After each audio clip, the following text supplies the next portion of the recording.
کافر و مومن۔ کل ساحل دریا پہ کہا مجھ سے خضر نے، تو ڈھونڈ رہا ہے سمے افرنگ کا تریاق، ایک نقطہ میرے پاس ہے شمشیر کی مانند، برندہ و سیکل زدہ و روشن و براق۔ کافر کی یہ پہچان کہ آفاق میں گم ہے، مومن کی یہ پہچان کہ گم اس میں ہے آفاق۔ کل ساحل دریا پر مجھے خضر علیہ السلام مل گئے اور خود ہی پوچھنے لگے کہ کیا تمہیں انگریزی تہذیب و تمدن کے زہریلے اثرات کو ختم کرنے والی دوا کی تلاش ہے؟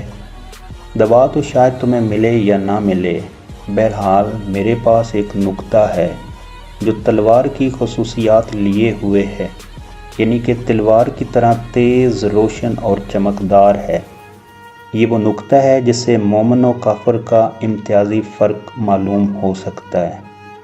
کافر کی پہچان۔ کافر کی پہچان یہ ہے کہ وہ کائنات میں گم ہوتا ہے، مراد یہ کہ وہ مادی جہان اور دنیاوی اغراض و مفادات کے سوا کچھ نہیں سوچتا۔ اس کا علم، اس کی حکمت، سائنس اور اس کی ایجادات سب کائنات کے مادی مفادات کے لیے ہوتی ہیں۔ وہ کائنات کا غلام ہوتا ہے اور وہ اپنے خدا کی معرفت سے بیگانہ ہوتا ہے۔ اس کے برعکس مومن کی یہ پہچان ہے کہ کائنات اس میں گم ہوتی ہے۔ وہ چونکہ کائنات کے خالق کا ہو جاتا ہے، اس لیے ساری کائنات اس کی ہو جاتی ہے، وہ اس کی مالک نہیں بلکہ اس کی خادم بن جاتی ہے۔ امید کرتا ہوں کہ علامہ اقبال کے پیغام کو آپ لوگ سمجھ گئے ہوں گے۔